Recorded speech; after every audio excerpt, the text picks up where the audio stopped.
So welcome to One Hero a Day, where everyday courage lives on. Like and subscribe to hear a new story each night. There's a kind of stillness that only comes just before dawn. Not the silence of sleep, nor the hush of waiting, but a deeper kind of quiet.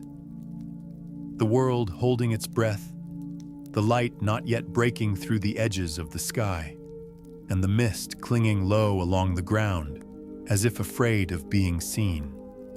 In a small railway yard tucked between the forested edges of Odisha and the flat plains of eastern India, that stillness lived on this morning. And inside it, a man prepared to meet the day with little more than a thermos of chai and a folded slip of orders. Arjun Singh had been a train driver for over 3 decades, and this morning, like so many others before it, he arrived quietly at the depot before the sun. No horns, no rush. Just the deliberate sound of boots on gravel, his breath forming soft clouds in the cold air, and the occasional clang of tools in the distance as the yard crew readied the cars. His train, 473A, a long freight service with 14 cars of bulk cargo, waited in the siding, humming low and steady, like a sleeping animal that trusted its master. It would be a long route today, stretching nearly 400 kilometers westwards through mixed terrain, flat farmlands, winding hills, and 2 narrow bridges that always made the younger drivers nervous. Arjun didn't fear bridges, or curves, or fog. After 32 years, fear had left him. What remained was something else. A deep attentiveness, honed not by adrenaline, but by routine. Precision. A sixth sense built from years of listening to the rails more than to words. He climbed into the cab, greeting the engine with a touch to the console, almost like a quiet pat on the shoulder of an old friend. The driver's seat creaked under his weight. A thermos was set in its usual corner, a leather notebook tucked beside the throttle, everything in its place. His co-driver for the day had called in sick, a stomach infection, nothing serious.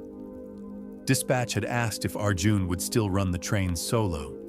He had said yes. He often preferred it that way. Less distraction, more space to think. With a practiced sequence of clicks and lever pulls, the engine came alive. Its growl deepened, the brakes released in a sigh, and the couplings behind him jerked once, twice, then settled into the rhythm of motion. The freight train began to move. It rolled slowly past the signal post, crossing from the yard to the main line, swallowed quickly by the morning fog that hung low like smoke over the fields. Visibility was poor, but nothing Arjun hadn't seen before. He eased into the throttle, guiding the steel beast forward with the same calm he used to light incense on his altar at home.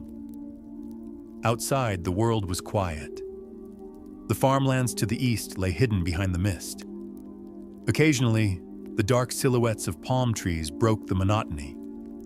No people yet, no station platforms. Just the endless gray of rails, fog, and the hum of the train's pulse beneath his feet. Inside the cab, there was only the faint hiss of steam, the soft radio static, and the occasional low call of a distant horn echoing through the emptiness. He liked these hours, before the world woke up, before anything went wrong. About 30 kilometers into the journey, Arjun leaned slightly forward. There was a shift in the rhythm, barely perceptible, like a breath caught in the throat. Not a sound, not even a vibration, just something. The kind of thing you didn't explain to others because you couldn't explain it to yourself. He reduced the throttle just a hair, then checked the air pressure.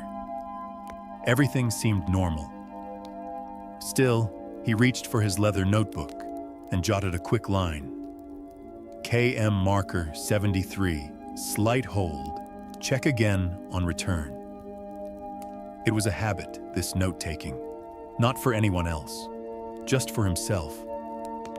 After so many years, his notebook had become a quiet conversation with the rails, the things they told him in code that no one else heard. Another 5 kilometers passed. Then a signal, red, but not on the manifest. He double-checked the map pinned beside the console. This wasn't a scheduled stop, not for freight. He slowed anyway. Rule number 1 on the rails: if something doesn't look right, trust your eyes, not your orders. The red signal stood next to a small siding, mostly used for local maintenance equipment. The hut nearby was unlit, abandoned maybe. But at the base of the post, Arjun saw something. A faded piece of cloth tied hastily to the base. Red. Not an official flag, and tied the wrong way, not across the pole, but dangling loosely like someone had dropped it and walked away. He brought the train to a full stop.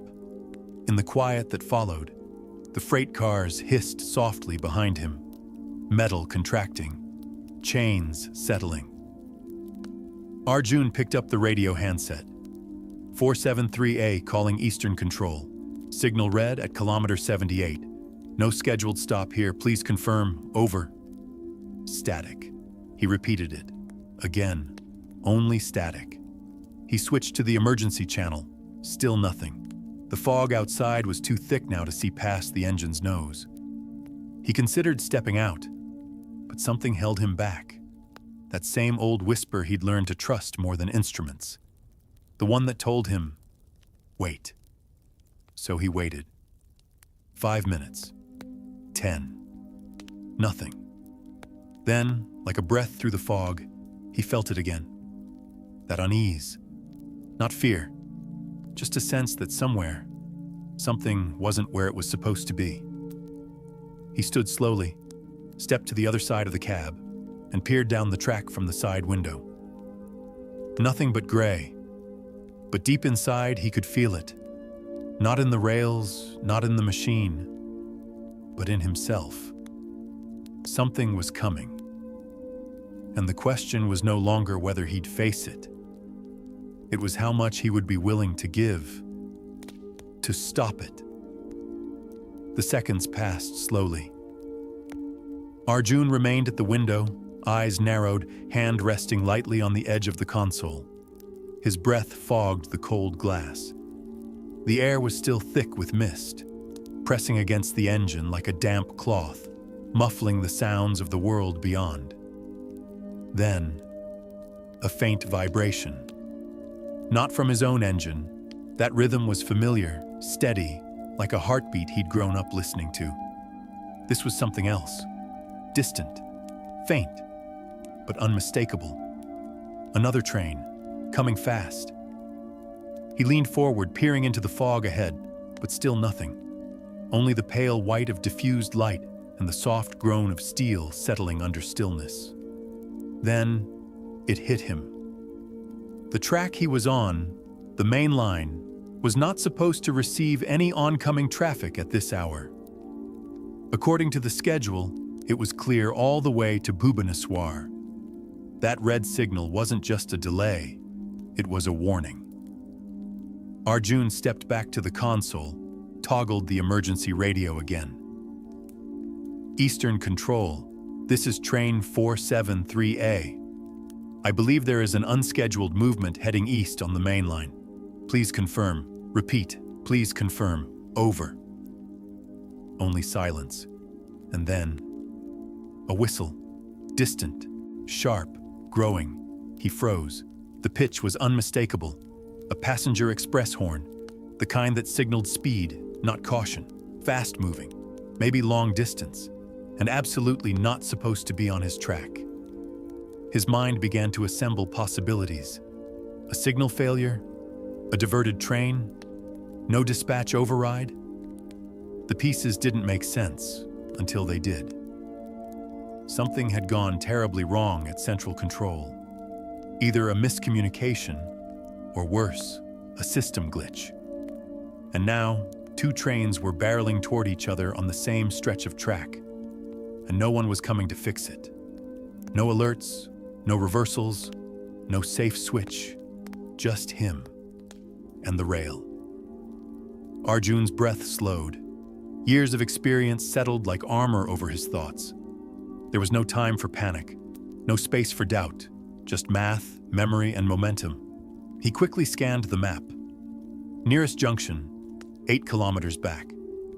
A small siding with a single track divergence, but not rated for full-size freight cars. He couldn't reverse in time.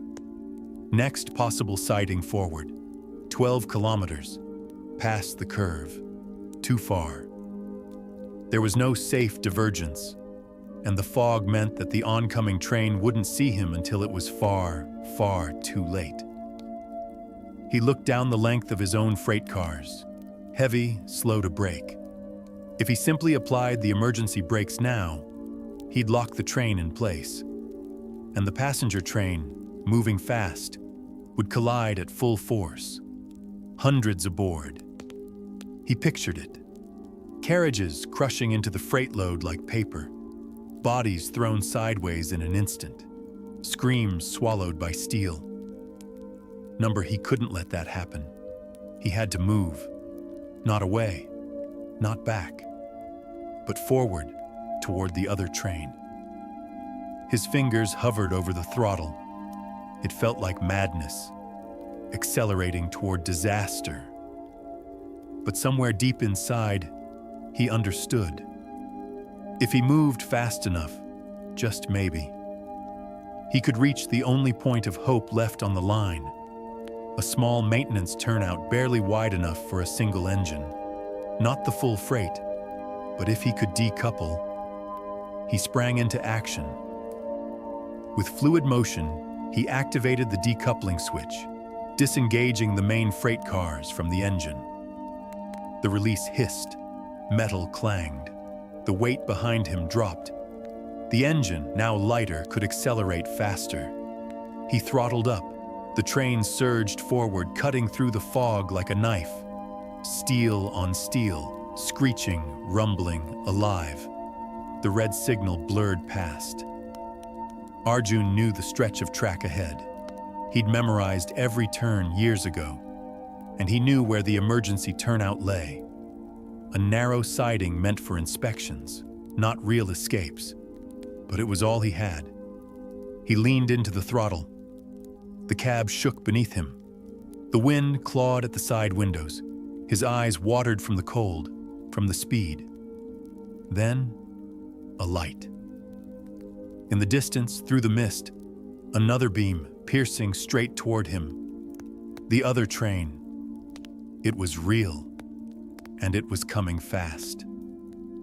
Arjun gripped the controls tighter. His mind raced through calculations, seconds, distance, braking range, turnout length.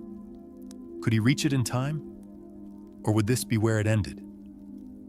He thought of his wife, of the small brass idol on his altar, of his son, who had once asked him if train drivers ever got scared. No, he had said then. We listen, and we act. Now those words returned to him like a prayer. The light grew. He was nearly there. The turnout loomed ahead, barely visible, but unmistakable.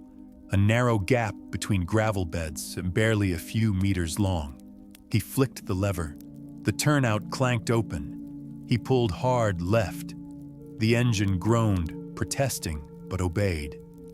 With a final scream of brakes, the locomotive slid sideways into the siding, just as the express train burst out of the fog like a bullet. For a split second, their lights crossed, two beams meeting in the mist. Then, a roar of thunder. The express train hurtled past the main line, missing the freight by a heartbeat. The blast of air shook Arjun's cab. Windows rattled, dust flew, but there was no crash, no fire, no death, only motion. And then, silence. Long, deep, unbelieving. Arjun slumped forward, his hands still on the throttle, his breath finally releasing. He had done it. By sacrificing his freight, by trusting his instincts, by choosing to move forward when everything said stop, he had saved them. Hundreds of strangers, asleep on a train they never knew had come so close to vanishing. Outside, the fog began to lift. A pale shaft of light broke through the trees, and far away, the rails, quiet once more, whispered their silent thanks. The silence lingered. For several long moments, Arjun remained still, not from shock, but from the kind of stillness that comes after a storm. Inside the cab, the faint hum of systems returning to idle was the only sound. Outside, the mist had begun to thin, and with it, the distant echo of steel wheels fading into nothing. He blinked, slowly. His hands trembled, not from fear, but from the sudden release of everything he had held together. The weight of the decision, the risk, the final jolt of the siding beneath his wheels, it all settled in his bones like cold water in stone. He had stopped a disaster, but it didn't feel heroic. It felt heavy. He reached for the small thermos he kept near the dashboard. The tea inside had gone cold, but he drank it anyway. The familiar taste of home, of routine, of something steady in a morning that had broken all sense of order. Then his radio crackled. Not the thin static of earlier, but a voice. Sharp, confused. "This is Central. Train 473A, do you copy?" Arjun pressed the receiver. His thumb hovered just a second longer than usual. "Copy, Central," he replied, voice even. "Engine 473A is safe. Freight cars decoupled near kilometer post 118. Engine diverted to emergency siding. Passenger express has passed safely. No impact." There was a pause on the other end, long enough to hear the sound of someone checking data in the background. Then, "Can you repeat that? 473A? He did, calmly, factually, as if he were reporting on something routine. He didn't mention the speed, the split-second timing, the terrifying moment the lights crossed. Just the facts. That was the job. No embellishment, no praise. Just clarity. By now, the sun had begun to rise beyond the hills. Pale orange filtered through the thinning mist. The tracks ahead looked normal again. Quiet, straight, even a little beautiful. But nothing about this morning had been normal. Central came back. "We're dispatching a team to recover the freight. You'll be required to file an immediate incident report. Stand by for further instructions." Arjun acknowledged, then leaned back in his seat. His eyes found the small framed photo above the dash, a picture of his family at the beach, his son holding a toy train in his hands. That boy had once told him, with wide eyes, that his father drove the biggest machines in the world. That pride had never faded, but now it mixed with something else, something quieter. A sense that his duty wasn't just to the machine, but to everyone it carried and everyone it could harm. And today, that duty had nearly cost him his life, but it had saved so many more. He opened the cabin door and stepped outside. The cold morning air met his face, clean and damp with dew. He walked along the siding toward the front of the engine, where the buffers had barely missed the end of the rail. Any further, and the train would have derailed. He knelt down and touched the steel, still warm from friction. Here, in this narrow corner of the world, history had bent by inches, and he had been the one to steer it. From behind him, a slow, rhythmic sound emerged, the rumble of maintenance trucks arriving. Workers in orange vests began to appear through the mist, pointing, shouting softly, surveying the scene. None of them rushed to him. They didn't know yet. To them, he was just a driver on a quiet siding, just a man standing near a train. But soon, they would know.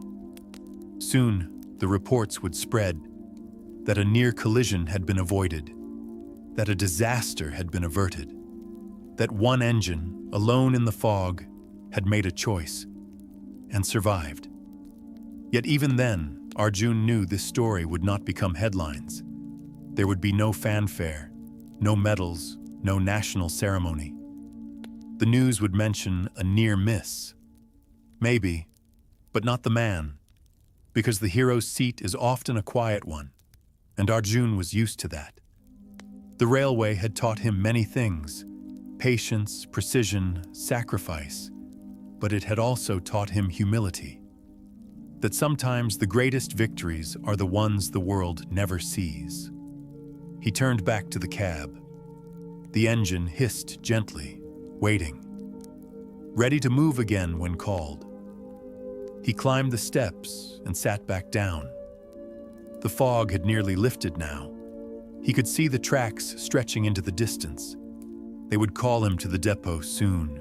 There would be questions, paperwork, interviews. But for now, for just a few minutes, there was peace. He exhaled, and in that breath, there was more than relief.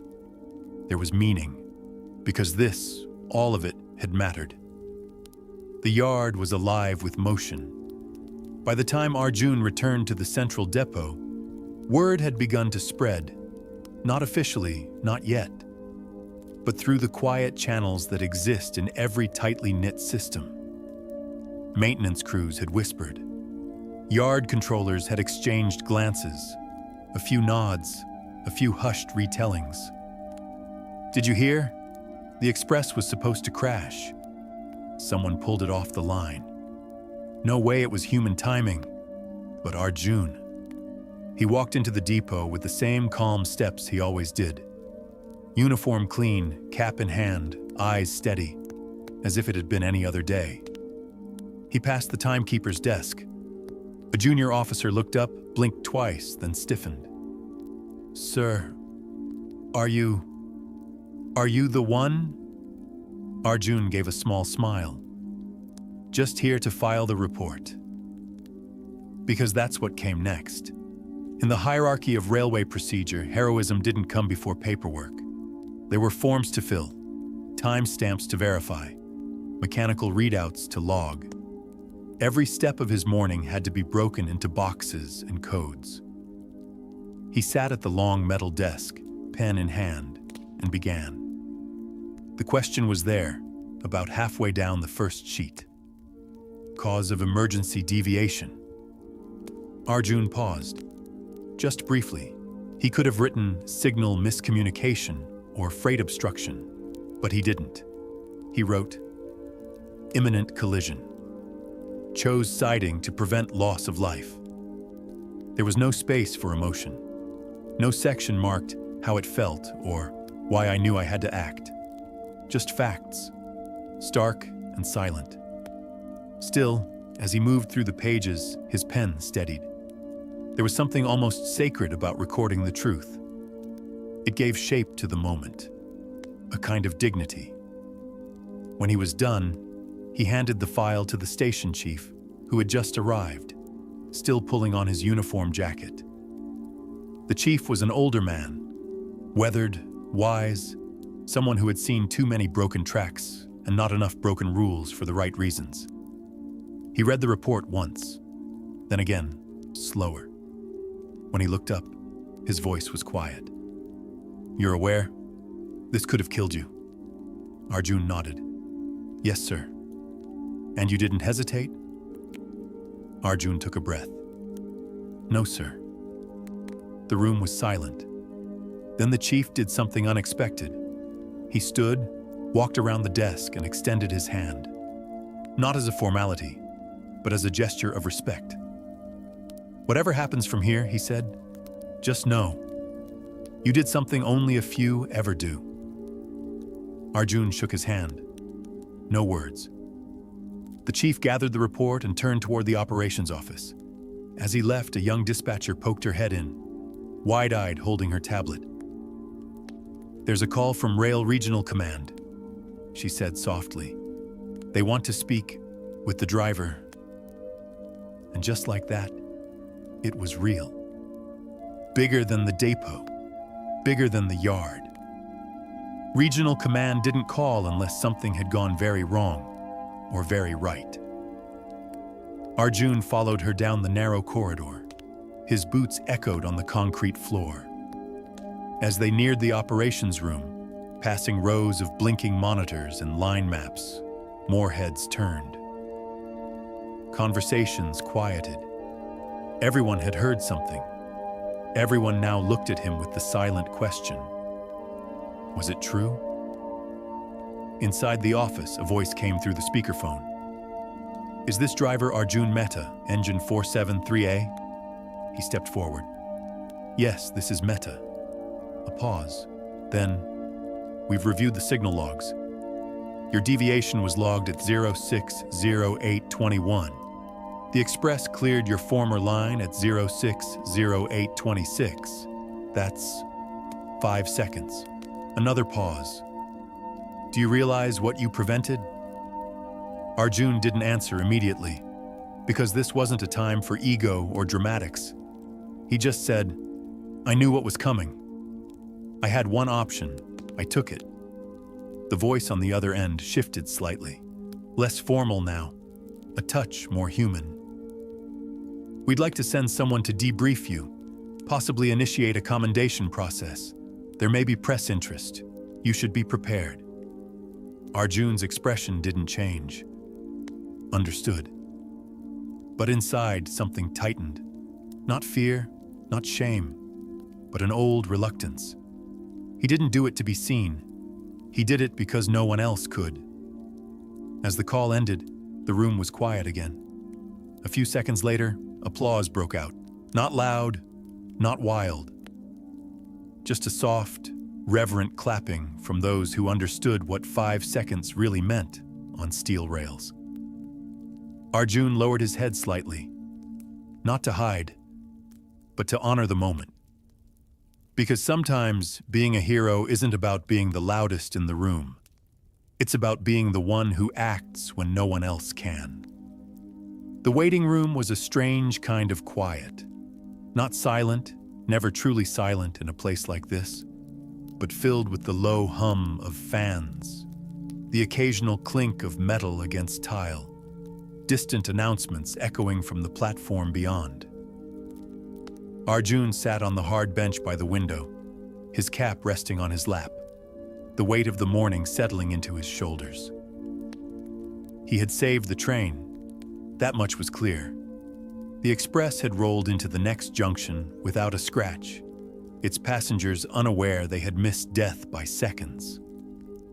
News of the near disaster hadn't reached the public yet. But inside this station, a storm was building, not of wind or rain, but of attention. Someone from the Central Rail Ministry was coming. Word had come through the dispatcher, a senior official, arriving on the afternoon local. They wanted to meet the man who had made a 5-second decision that saved hundreds of lives.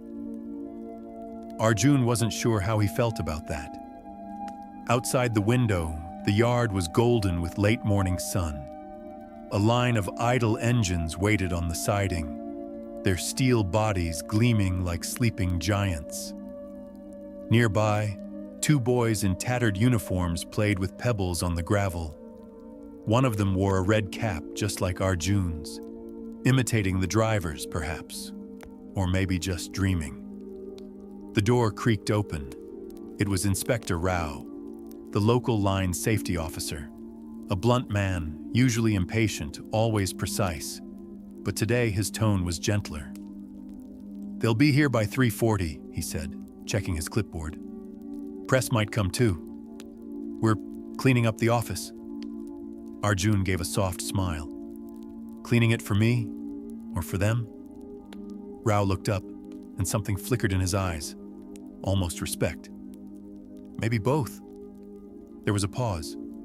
Then quietly, Rao said, I've seen 20 years of drivers come and go. Most just follow protocol. But what you did, there's no line in the manual for that. Arjun nodded. Wasn't thinking of the manual. I know, Rao replied. That's why it worked. He left the room without another word. The afternoon moved slowly. The minutes passed like molasses, each second stretching longer than the last. Arjun sat still, watching shadows shift on the floor, the sunlight growing softer, more golden. A memory surfaced, unbidden but vivid. He was 17, standing beside his father on the platform of their village stop. His father had been a linesman, not a driver, not a man of attention, but one of the quiet workers who walked miles of track each day, checking bolts and switches, clearing debris, walking with a lantern even in the rain. That day, a train had thundered by without stopping. Arjun had flinched from the noise, but his father had stood calm, his gaze following the engine as it vanished, and he had said something that stuck. To work with trains, son, is to understand momentum. You can't stop it. You can only guide it. It hadn't made sense to Arjun then. But now, after what he had done, it rang true.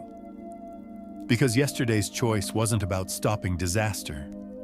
It was about nudging fate ever so slightly onto a different track. A whistle blew in the distance. Arjun rose to his feet, instinct taking over. Trains demanded presence, punctuality. The express from the ministry would be on time. He straightened his shirt, put on his cap, and walked out into the sunlight. The station platform shimmered with late afternoon heat. A few workers stood ready with flags and notepads. A photographer with an old DSLR loitered by the far pillar. And there, at the far end, the silver body of the intercity train began to slow into view. A breeze kicked up as it passed, ruffling papers and jackets and loose memories. The train stopped.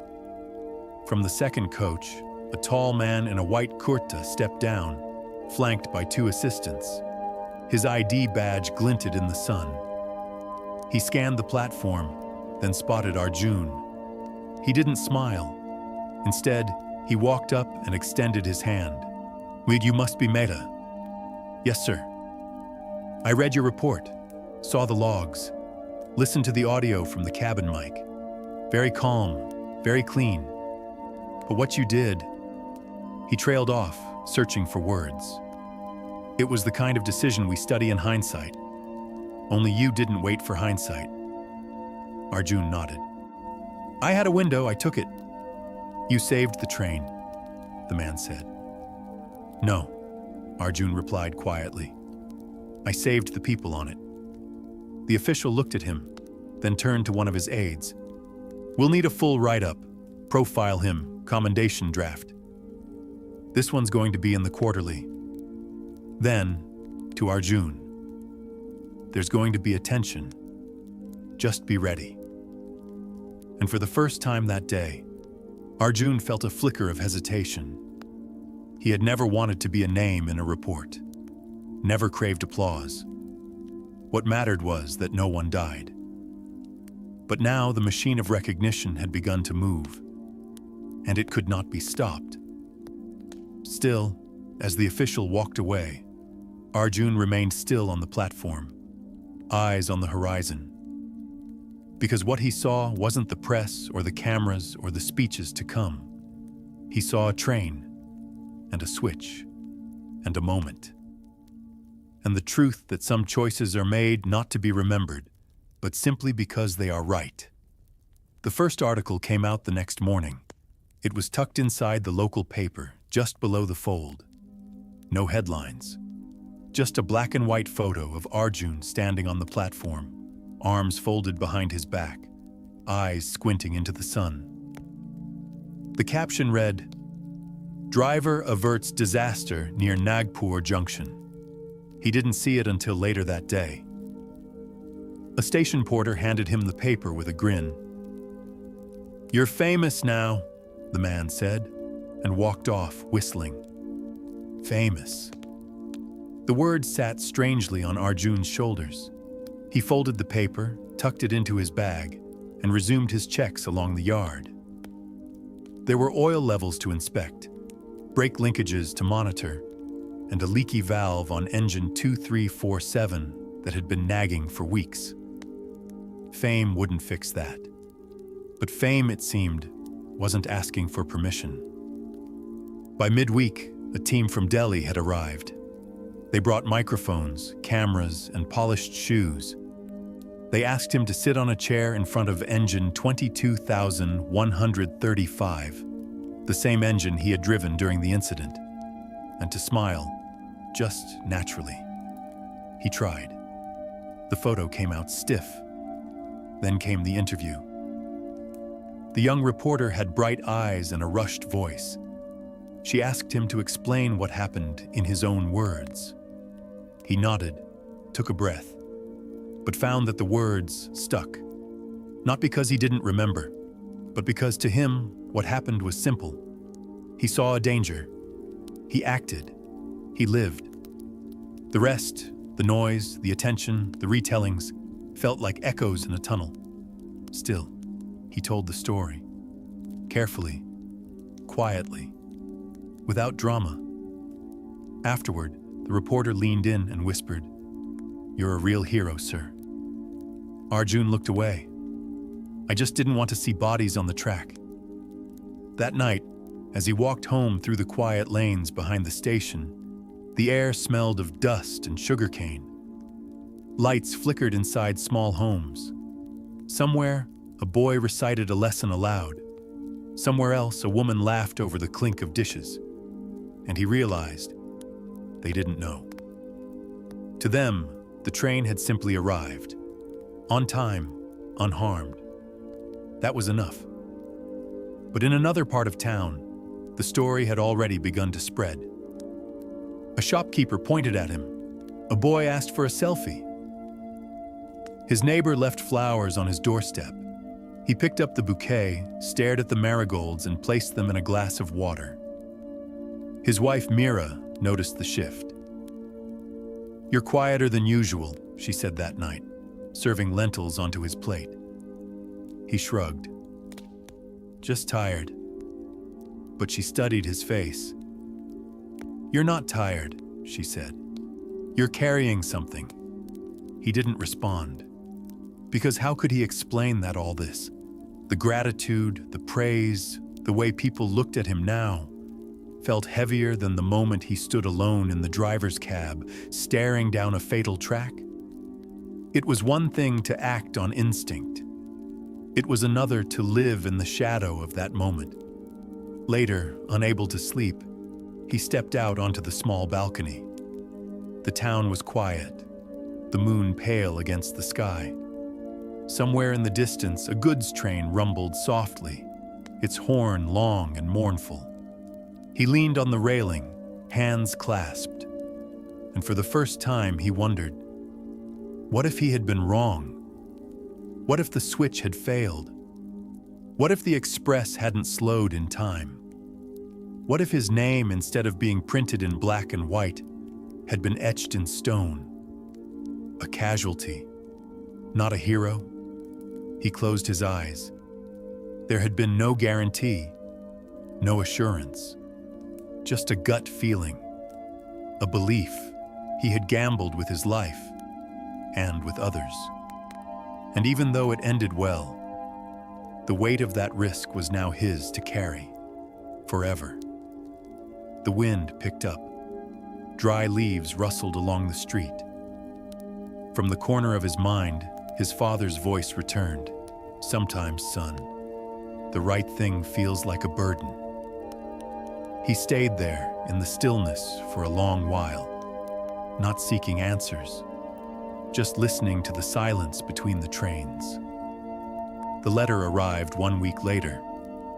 A simple envelope, cream-colored, with the emblem of Indian Railways pressed into the corner. Arjun found it wedged beneath the door as he returned from the morning shift. Mira noticed it first. "It looks official," she said, handing it to him with a faint smile. "Maybe a promotion?"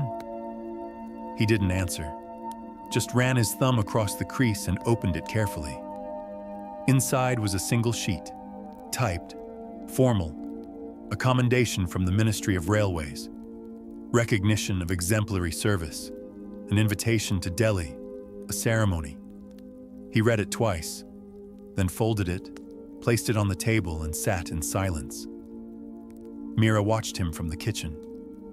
"It's good news," she offered gently. He nodded, but the weight didn't lift. Because even now, a week later, he still hadn't returned to that stretch of track. Not in body, not in mind. It lingered, like smoke after a fire. In the days that followed the incident, Arjun had gone back to routine. He woke before dawn, brewed tea, walked to the yard, checked the manifests, climbed into the engine like he had for decades. But the silence of the cab now felt louder. The tracks beneath him, more alive. There was something about being so close to death that rewired the quiet. Every crossing, every bend, every glint of sunlight on rail. He felt it all now. One morning, as he waited for clearance near a siding, a rookie fireman asked, "Sir, were you scared?" Arjun glanced at the boy, maybe 20, still too skinny for the heat of the engine room. He thought for a moment. "No," he said finally. "Not then." The boy nodded, impressed. But Arjun wasn't done. "I was only scared after." Because fear, he had learned, doesn't always come with danger. Sometimes it comes with reflection. That evening, he opened a drawer and found an old photograph, one taken the year he graduated from training school. Fresh-faced, eyes full of hope, his hand resting on the rail of his first engine. Mira stood behind him. "I remember that day," she said softly. He smiled. "You said you were going to keep people safe." He looked up. "And I thought I would do it with speed, with control, with precision." She tilted her head. "And now? Now I know it's not just about the train," he whispered. "It's about what rides inside it." She didn't say anything, just reached for his hand and held it. In the distance, a dog barked. Somewhere, a radio played an old Kishore Kumar song. The world moved on, gently. 2 days later, he boarded the overnight train to Delhi. He wore his pressed uniform, the white shirt tucked neatly, cap shining faintly in the dim platform light, a satchel over one shoulder. Mira stood beside him, her hands folded. She didn't cry. Neither did he. As the train pulled away, he leaned by the window and waved. Delhi, the city he'd only seen from the controls of passing engines, now waited with its towering buildings, sharp suits, and bright lights. But Arjun wasn't thinking about the ceremony. He was thinking about the switch lever, about the feel of it beneath his hand, about the brief second where everything could have gone wrong. Because before the medals, before the articles, before the handshake from a minister, there was just a man, alone in a cab, making a choice. And sometimes, that's the only part that matters. The train hummed through the night, its rhythm steady, like a heart that had decided to keep beating, quietly, deliberately, no matter the cost. Delhi smelled of dust and history. The air was heavy, even in the early morning, tinged with a kind of expectancy, like the city itself was holding its breath. Arjun stepped off the train and adjusted the strap on his shoulder. Around him, passengers bustled past in 1,000 directions, dragging bags, calling names, chasing auto rickshaws. But he moved slowly, deliberately. There was no station master waiting with flowers, no reporter thrusting a microphone, just a man from the ministry, polite, punctual, nameless, holding a small sign with his name misspelled. "Mr. Aryan Mishra?" He nodded. Arjun? Ah, yes. This way, sir. They rode in silence. The car was clean, chilled by air conditioning, with faint instrumental music playing from hidden speakers. The man beside him tapped on a tablet, occasionally glancing at the itinerary. You'll be staying at Ashoka Hotel. The ceremony is tomorrow. Minister Dev will present the medal personally. It's quite a gesture. Arjun didn't respond. Outside, the city passed in fragments. Walls scrawled with old slogans, fruit carts piled with mangoes, school children in neatly pressed uniforms. Delhi had its own rhythm. Faster, brighter, but more distant somehow. That night, in the hotel room, he sat by the window and watched the light spill across the skyline. The curtains swayed gently. Room service had brought a silver tray of food he barely touched. Chicken curry, warm bread, a soft dessert wrapped in a banana leaf. He found himself missing Mira's cooking. The smell of mustard seed, the clatter of her bangles. He didn't sleep well. Too quiet, too clean. No engine hum, no familiar steel. In the early hours, he walked down to the garden, barefoot, shirt untucked. He found a bench under a gulmohar tree and sat, looking up at the sky. It was still dark, but the horizon had begun to shift, the faintest promise of light behind the clouds. A stray dog wandered past. Somewhere, a temple bell rang, and for a moment, Arjun felt invisible. Not in a painful way, but in the way old stones become part of a path, unnoticed yet necessary. The ceremony hall was grand. Velvet drapes, marble floors. Rows of chairs filled with officials, dignitaries, men in polished shoes and silk ties. A podium at the front, cameras in the back. They called his name third. Shri Arjun Mishra, train driver, East Central Railways, for singular bravery and presence of mind during the Purnea Junction incident. Polite applause. He walked slowly to the stage. Minister Dev shook his hand, smiled for the cameras. A medal was pinned to his chest, gold-rimmed, embossed with the Ashoka chakra. He bowed slightly, then stepped back. He hadn't prepared a speech, but the microphone waited. He looked out at the sea of faces, all unfamiliar, all expectant. Then he said quietly, "I didn't save the train." A pause. "I only turned a lever. The train saved itself. Or maybe the people inside it did." More silence. He added nothing more. The applause came anyway, but not the kind that lingers. Afterward, as the hall emptied, an old man approached him, a retired engineer, now an advisor to the ministry. His hair was white, but his eyes sharp. "You know," the man said, "what you did, it wasn't just courage, it was clarity." Arjun looked at him.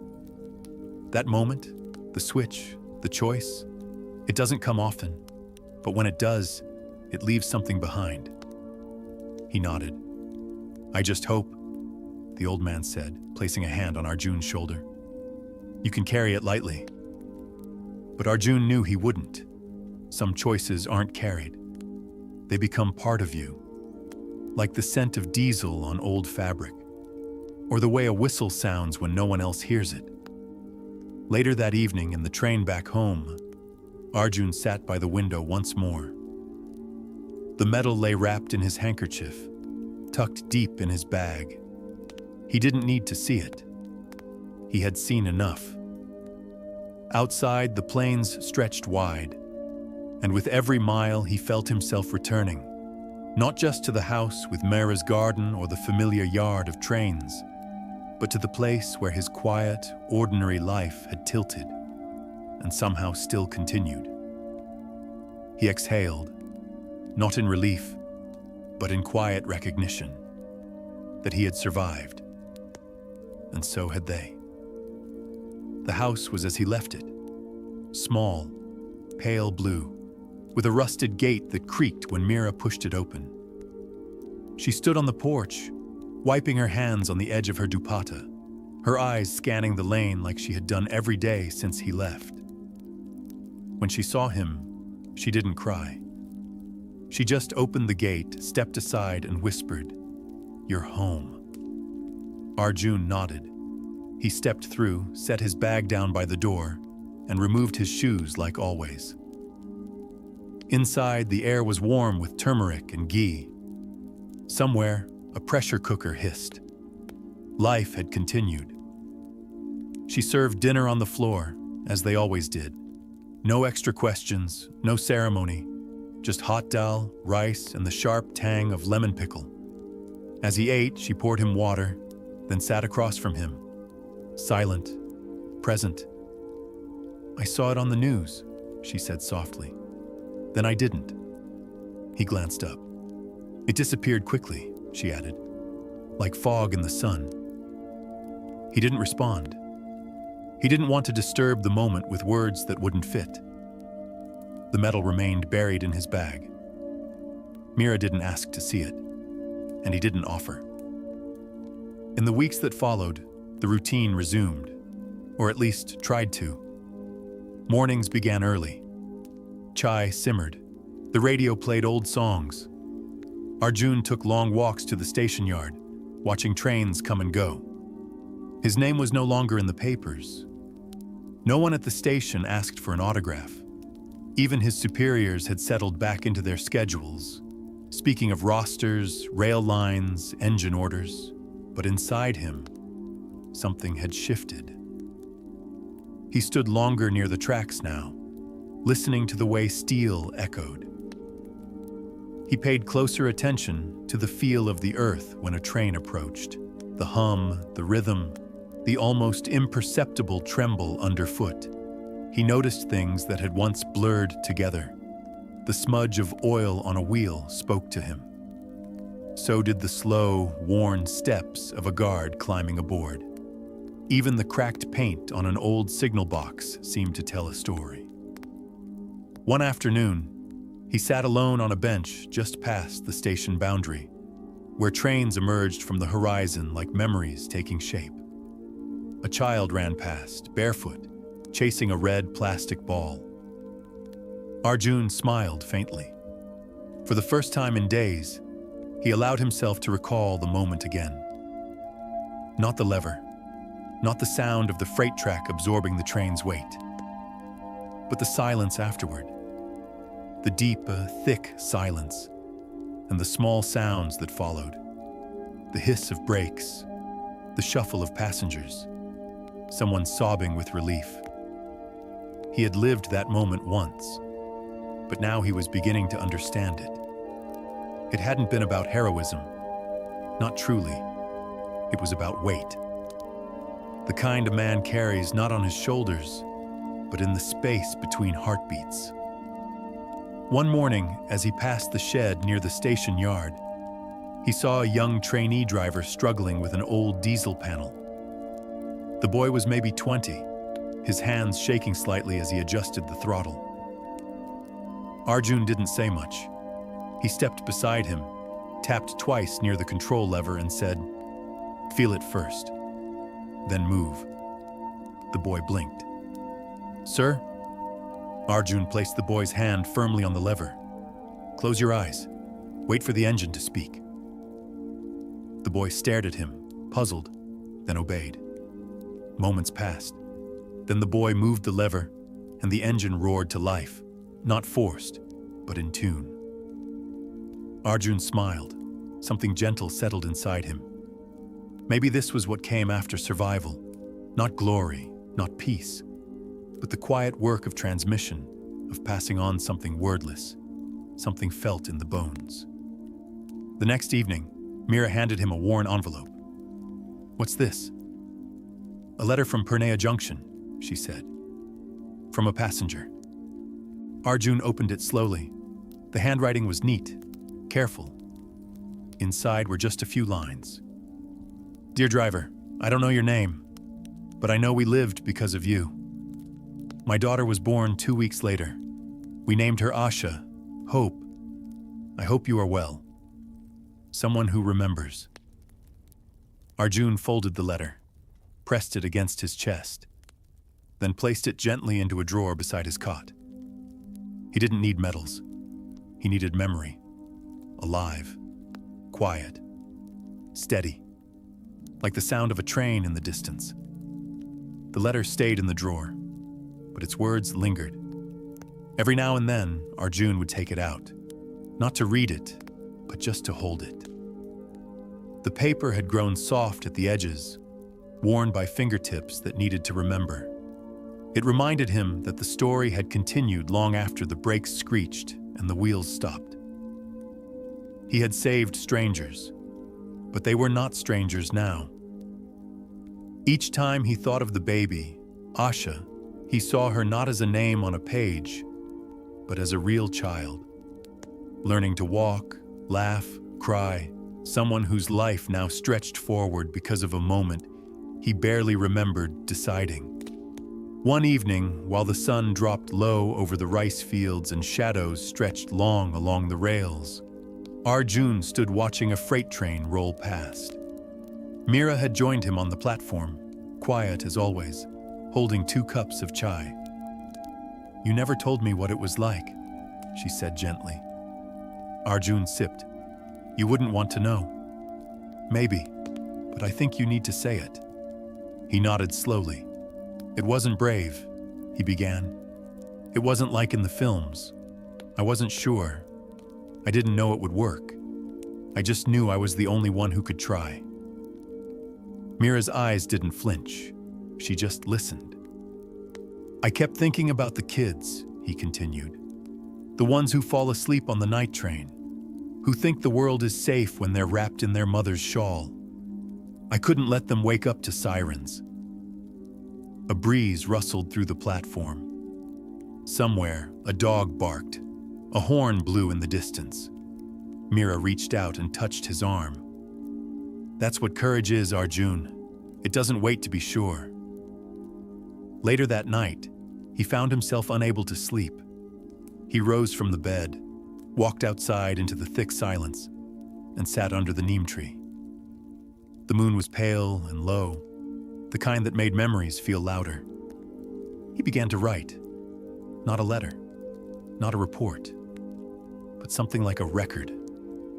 A quiet catalog of what happened. The pressure of the lever, the scream of the horn, the moment the steel tracks accepted the weight of the switch. He wasn't writing for anyone else, just for himself, to make the memory stay whole. In the days that followed, the journal grew. 1 page became 5. 5 became 20.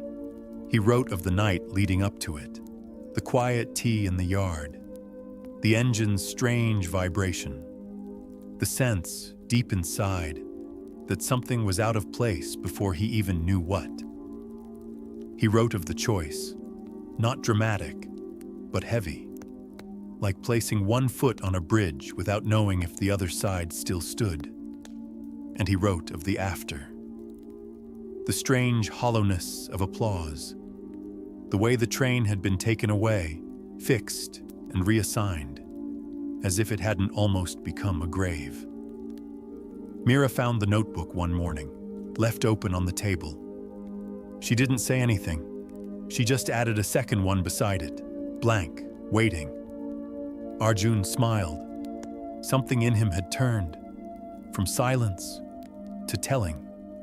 Not for fame, but because stories, real ones, shouldn't dissolve, especially the quiet ones, especially the ones where no one dies, because someone decided they wouldn't.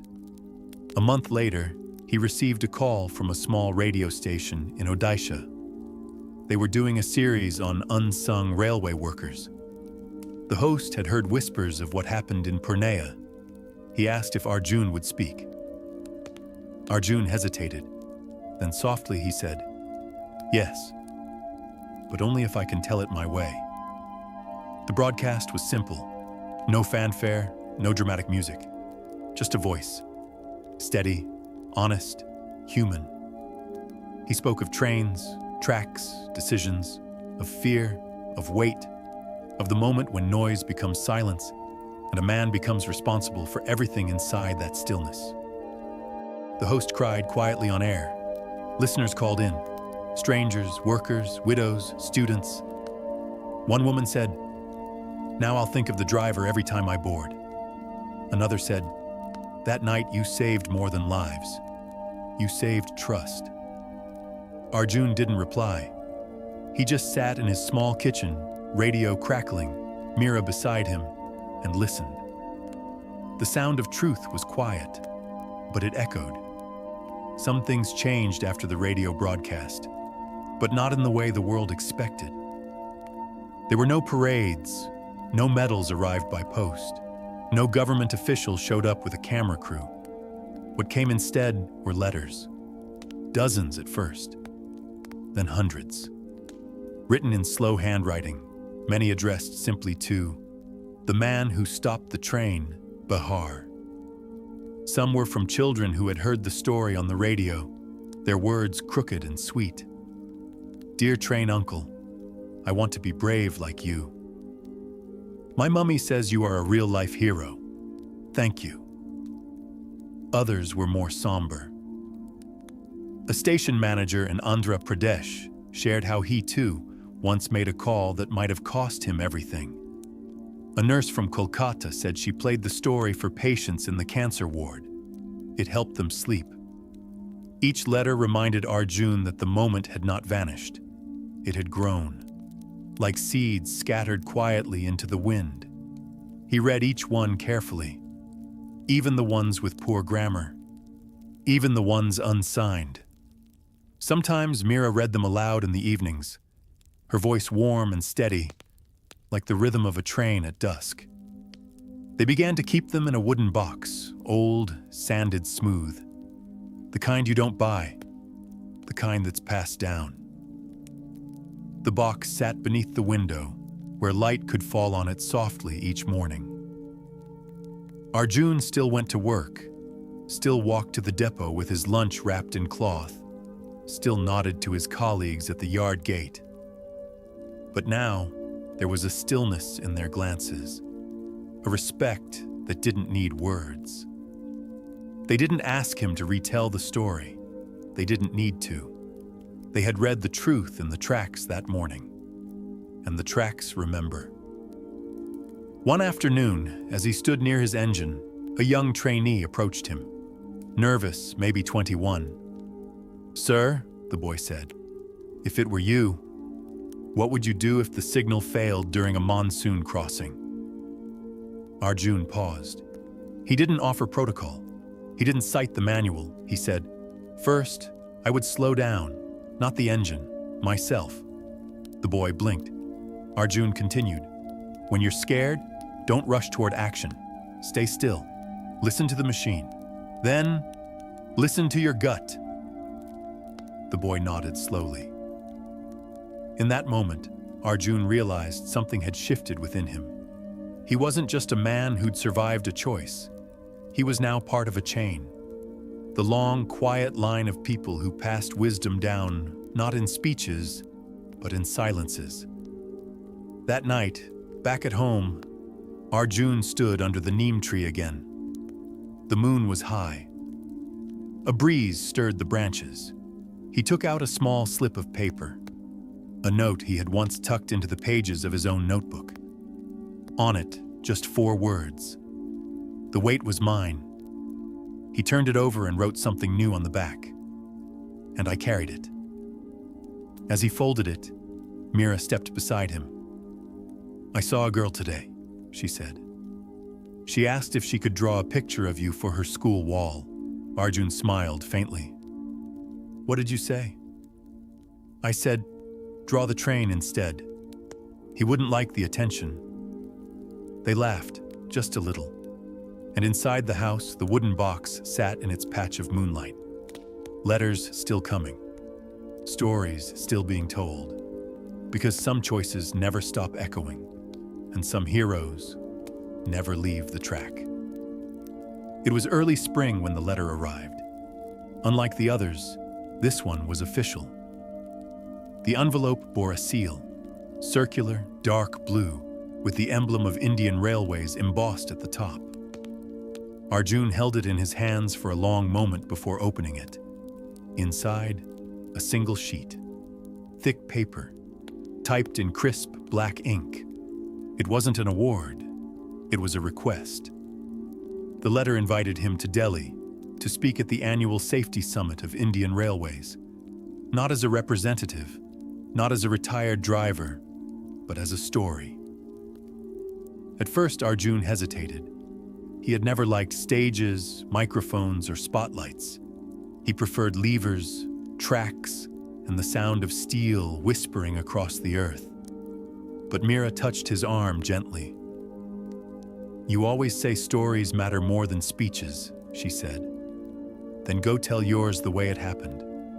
That's all they need."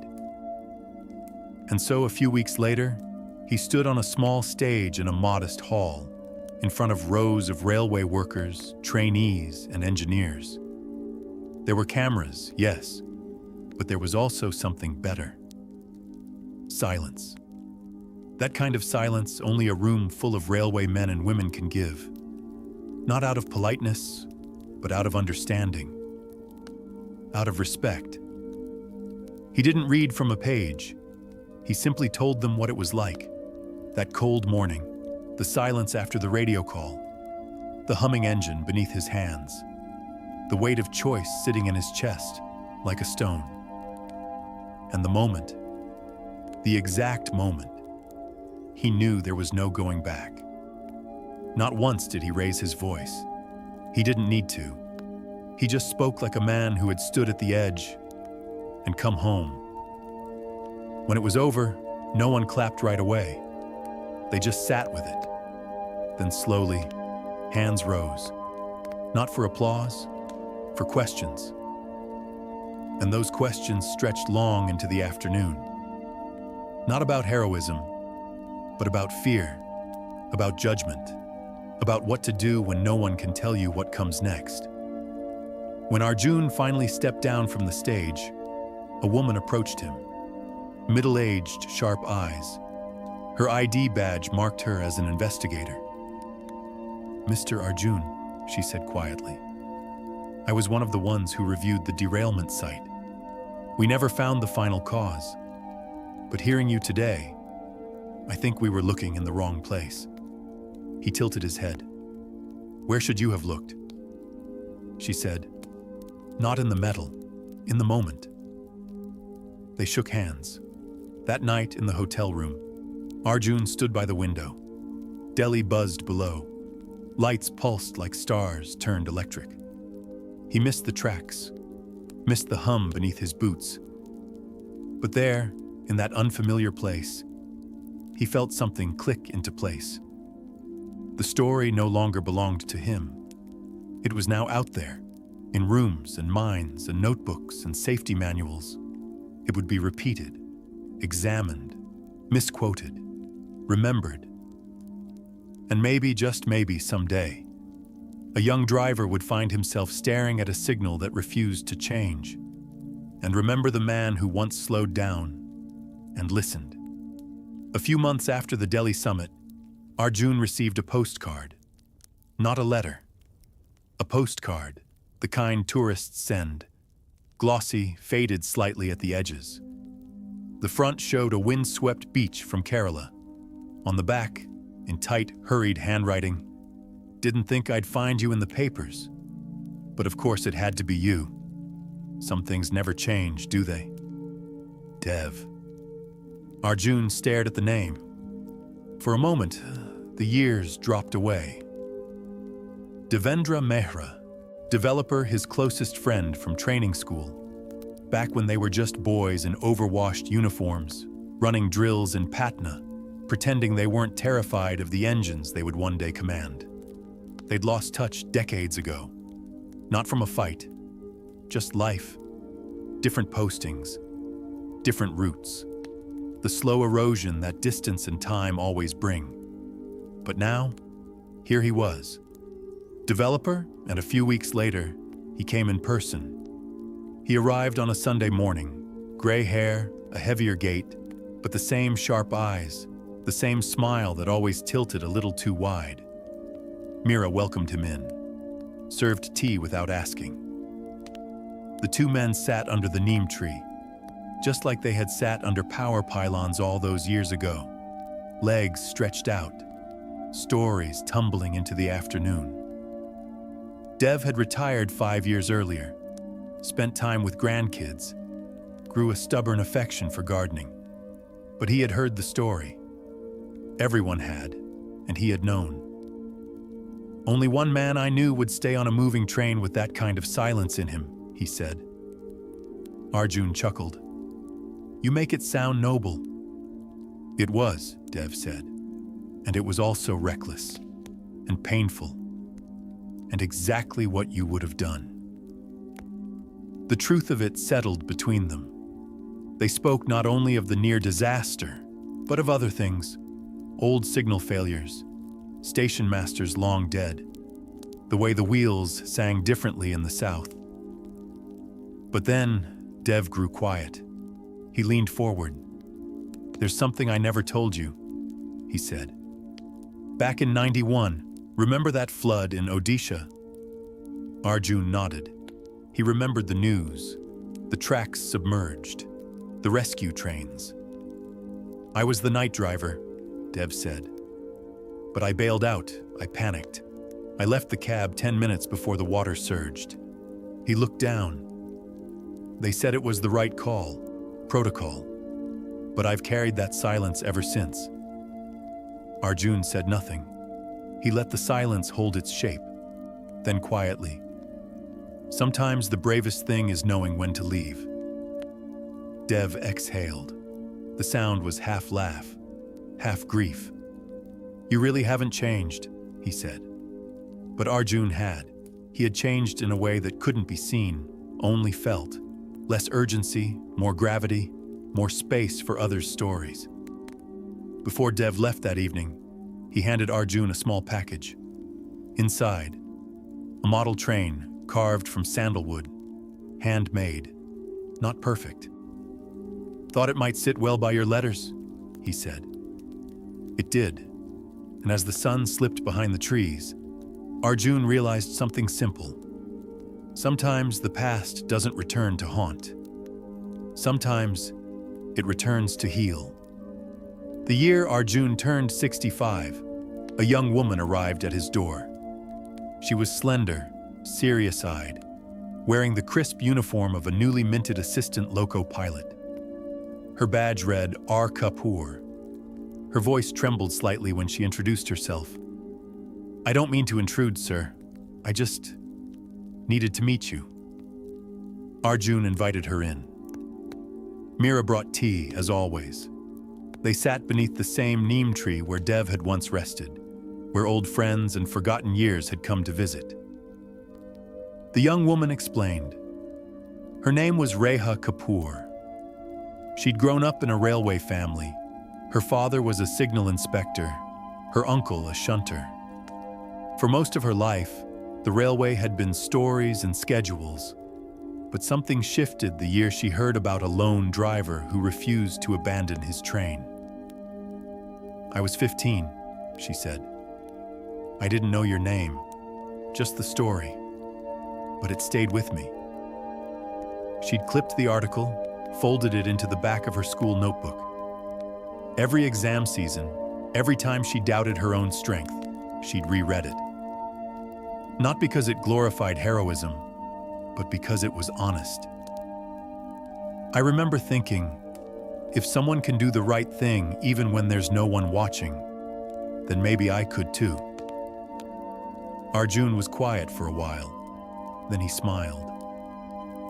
"You became a driver because of a story?" "I became a driver," she said, "because I wanted to be the kind of person who listens to silence and still acts." He didn't correct her, didn't tell her about the fear, the hesitation, the doubt that still lived in the quiet corners of his memory. He simply nodded. Later, she asked if she could see the old control room.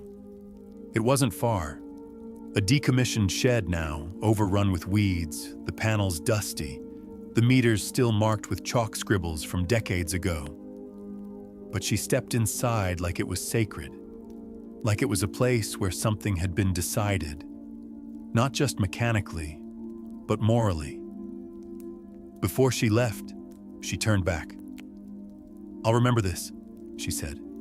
Not the words, not the facts, but the stillness, the gravity of the place where someone once chose to stay behind.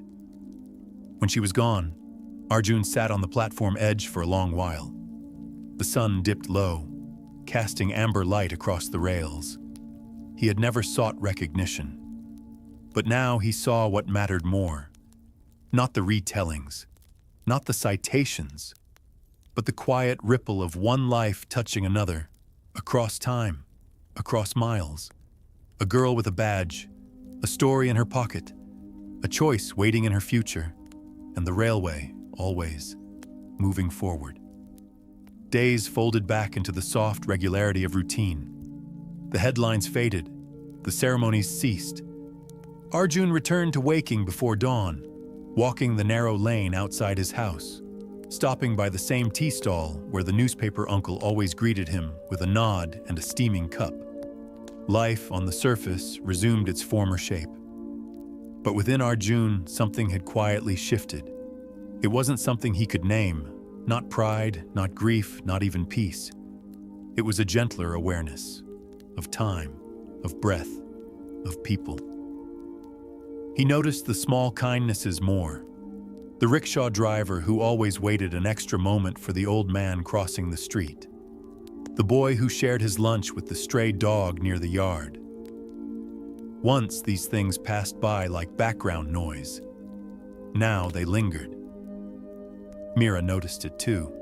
"You smile more," she said one evening, as they shelled peas together on the back step. Arjun shrugged. "I suppose I see more." He never spoke about the disaster in great detail, not even to her. The most he ever said was, "I stayed with the engine." And that was enough. Because what had happened wasn't only about heroism. It was about a choice made in solitude. A moment witnessed by no one but the wind and the rails and a handful of frightened passengers. It was about who you are when nothing is certain, not even survival. One evening, as he sat by the track near the old platform, he watched a freight train roll past. He didn't flinch at the whistle anymore, didn't tense at the vibration underfoot. Instead, he closed his eyes and let it pass, like a current he had once been a part of, and now could simply witness. A child nearby waved at the driver. The driver waved back, life continuing. At home, the small wooden train Dev had given him now rested on a shelf beside Reha's postcard. Every so often, a new letter would arrive, from a student, a young worker, even a retired colonel. They didn't ask for advice. They just wanted to say, "I read what you did." It stayed with me. Sometimes Arjun would write back, short, handwritten replies, careful, modest words, because he never saw himself as exceptional. He still didn't. But he had come to accept that one moment, one choice, can echo far beyond what we intend. He had become, reluctantly, quietly, a keeper of courage. Not its inventor, not its preacher. Just someone who had been present when it was needed, and stayed. The envelope was cream-colored, thick, official-looking. It arrived by post on a monsoon afternoon, tucked between bills and a flyer for discounted dental implants. Arjun held it without opening it for almost an hour. There was something about its weight, about the embossed railway's emblem, that made his chest tighten. Mira finally nudged him. "Well, are you going to see what it says?" He opened it with the same caution he once used opening switch boxes under pressure. Inside, a single sheet. Elegant lettering. A national awards ceremony. honoring retired railway personnel for exceptional service and acts of distinguished courage. They had written his name, not as a candidate, but as the honoree. He reread the letter 3 times. Part of him wanted to decline. The spotlight had never sat comfortably on his shoulders. He preferred the quiet of routine, the sanctuary of the engine room, the gentle click of the tea kettle on the stove. But Mira looked at him differently this time. "This isn't just about you," she said. "This is for the people who rode that train, for the people who'll never know your name, but whose lives kept going because you stayed." So he said yes. The ceremony was to be held in Delhi, airfare covered, accommodations arranged. He hadn't been on a plane in 30 years. When the day arrived, he wore his cleanest white shirt. Mira pressed it twice. Reha, now assigned to a long-haul passenger line, sent flowers and a small note. "Still learning from you." The stage lights were bright, the hall vast. When his name was called, he walked slowly to the podium. He could feel his heartbeat in his palms, but as he looked out at the ministers, the officials, the row of younger railway workers, a strange calm settled over him. He didn't prepare a speech. He just told a story about a train, about a flooded track, about silence and weight and the decision to stay. No embellishments, no heroics, just the truth. When he stepped down, a few stood to clap. Others followed, but Arjun didn't hear the applause. What echoed in his ears was a quieter sound. The hum of the engine, the rain on metal, the breath he once held before gripping the brake. It wasn't about medals. It never had been. But in that moment, he understood something Mira had hinted at all along. That sometimes, honoring the past allows others to carry its light forward, and that too is a form of service. The ceremony was over. The applause faded into memory, replaced by the hush of his train ride back to the south. Through smudged windows, Arjun watched the fields roll past. Rice paddies glittering under the after-rain sun, small huts leaning into the wind, children waving at passing trains. He felt strangely disembodied, like he had just visited someone else's life. Back home, the house greeted him with the smell of turmeric and warm ghee. Mira had made his favorite, lentils with fried garlic. She didn't say much, just touched his shoulder when he came in and nodded toward the table. He sat quietly, grateful for the stillness. The next day, the first letter arrived. This one wasn't from the railway ministry or an old colleague. It was from a girl in Gujarat, 14 years old, who had watched a short news clip from the ceremony online.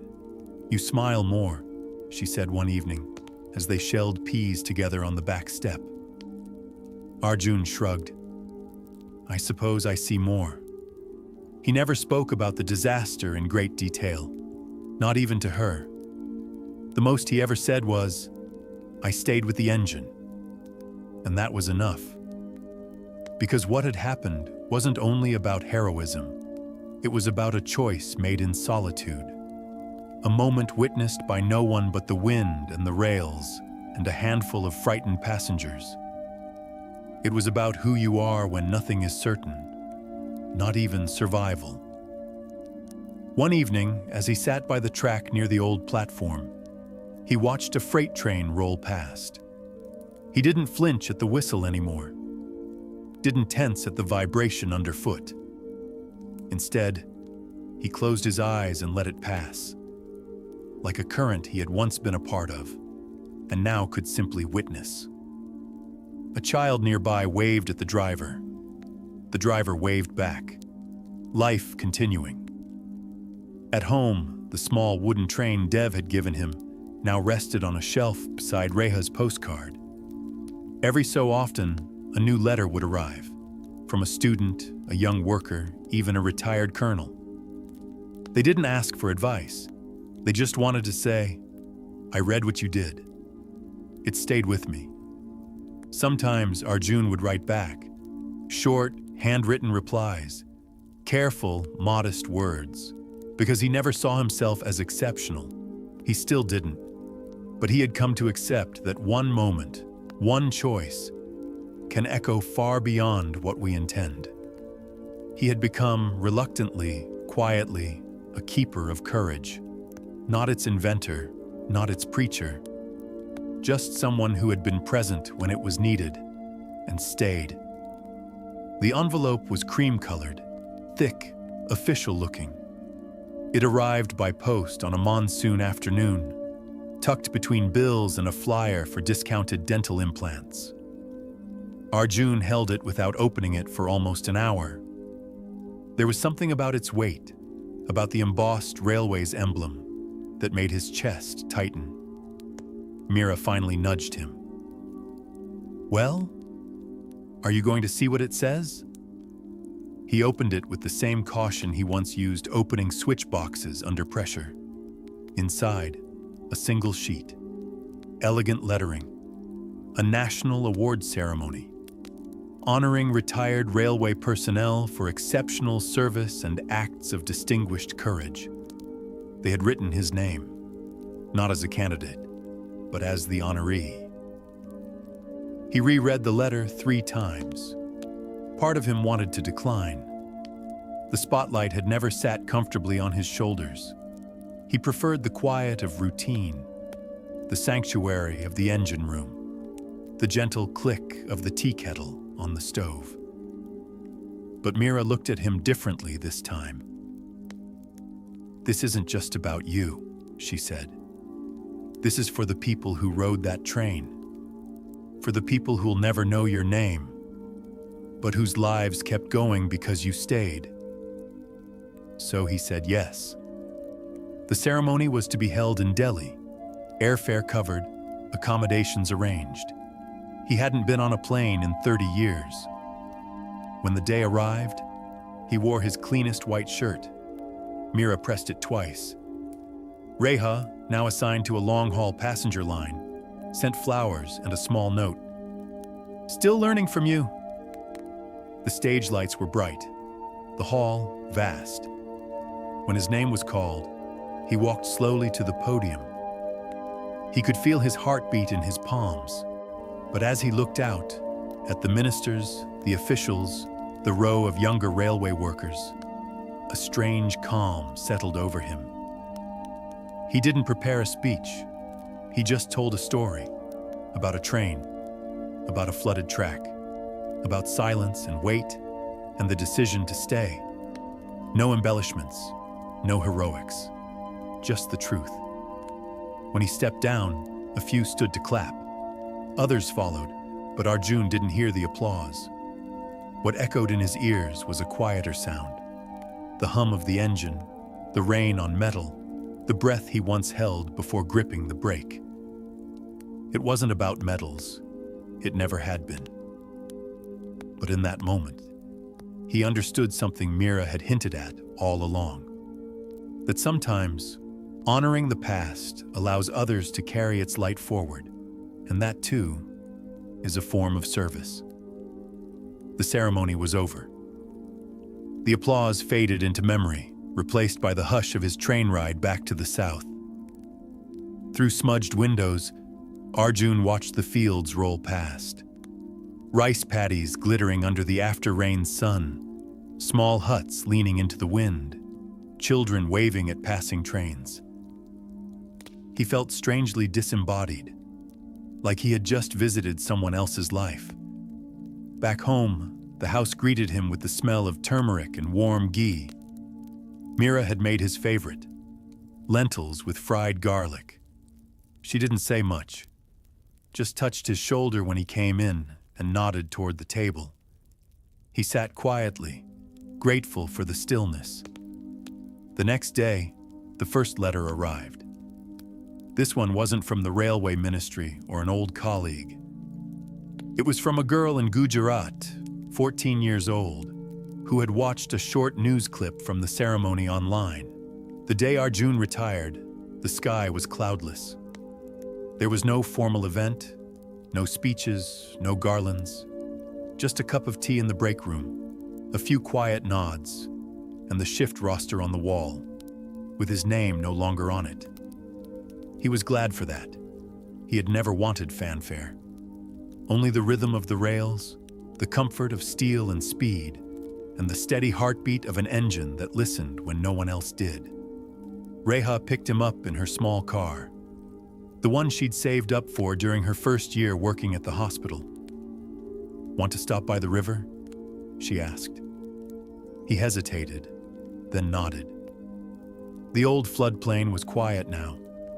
No wreckage, no scars, just tall grasses swaying, a few birds circling above, and the distant hum of the new overpass built to protect future trains.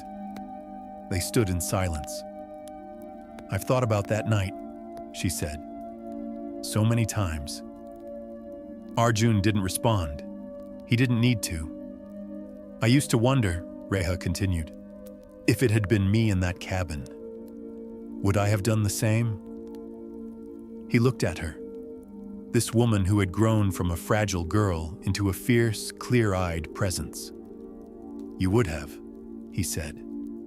Not because she was his daughter, but because some things live deeper than blood. They live in the quiet choices, in the steady hearts, in the people who listen to fear and still act through it. Back home, he packed away his old uniform. Mira helped him fold it carefully, shirt, pants, cap, and placed it in a wooden box lined with cloth. They didn't put it in storage. Instead, they left it near the bookshelf, where Reha's graduation photo sat beside a framed image of an old WDM-3A diesel. The days grew slower after that, but not empty. Arjun began writing. Not memoirs, just small notes, memories, fragments of sounds and feelings that had stayed with him. He wrote about the scent of wet iron, the rattle of loose tracks, the way sunrise looked through a windshield at full throttle. He didn't intend to publish them. He wrote them the way one sings to oneself in the kitchen, for no one and for everything. One afternoon, Reha came by with a small package. Inside was a miniature brass locomotive. Engraved on its base were the words, "Not all conductors wear badges. Some just never leave the track." Arjun smiled. "I thought it was time you had your own engine," she said. He placed it on the windowsill where the light caught its edge each morning. Outside, the distant sound of a train passed. Not his, not anymore. And that too felt right. The call came just after dawn. Mira answered softly, already knowing. Her voice did not break. It folded. Arjun had passed in his sleep, peacefully, no pain, just the quiet kind of departure he had always hoped for. No whistle, no jolt, just one last breath that faded into stillness. By mid-morning, word had spread across the railway yard. Engineers paused during their checks. One train left the station 2 minutes late. The conductor had stopped to look toward the old cabin where Arjun once sat. The station master, a man Arjun had mentored years ago, lowered the flag to half-mast without needing permission. Reha arrived by noon. She found her mother sitting on the porch, the small brass locomotive still on the windowsill, catching the morning light. They didn't talk much. Later that day, as the sun tilted west, Reha opened the wooden box. Inside, atop the neatly folded uniform, was a sealed envelope, her name written in neat, steady handwriting. She opened it with trembling fingers. It wasn't a letter, just a single sheet of paper. On it, 5 words. "You stayed on the track." She smiled through tears, because that's all it had ever been for Arjun. Not a moment of glory, not even sacrifice, just staying steady, choosing the harder road when it mattered most. The memorial was held in the same small community hall where the documentary had been screened years earlier. No priests, just stories. People came. Train workers, farmers, survivors, strangers who had once read a quiet article in the newspaper and never forgotten. Someone read aloud a note from the railway ministry. Someone else played a recording of an old diesel engine rumbling to life. But the most moving moment came when a little boy, barely 7, stood up beside his father and simply said, "My papa says he was the bravest driver." Nothing more, nothing less. And in that still room, filled with people who had never heard Arjun raise his voice, the silence became a cathedral. Reha stood at the back, her hand over her heart. Later that night, she walked alone to the tracks. No trains passed, just the hum of wind over steel. She knelt, touched one rail gently, and whispered, "You stayed, Baba. We'll carry it now." The wind shifted. It felt like something breathed back. There are heroes we never meet, not because they hide, but because they never ask to be seen. They work the night shifts. They carry quiet burdens. They make impossible choices, not for reward, but because something inside them refuses to let others fall. Arjun Singh was one of those. He didn't believe in greatness. He believed in duty, in steel beneath his feet, in breath held steady through chaos, in listening for the heartbeat of the track, even when the storm screamed louder. His story is not just about a train saved or a disaster averted. It's about what it means to remain, to not flinch when the earth shakes, to hold fast when every instinct begs you to run. And when the world finally takes notice, years later, in passing documentaries or a child's simple words, it's not the applause that matters.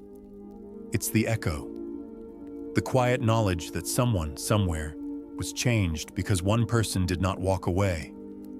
That echo is how heroism lives on, not in monuments or medals, but in memory, in rails that still hum, in daughters who still carry the light, in every soul who chooses, just for a moment, to stay on the track, not because it's safe, but because someone must. Tonight, may his story travel far. May it find those who need courage, and may it remind us all, even in the smallest cabins, the quietest lives, greatness waits. It only asks to be heard.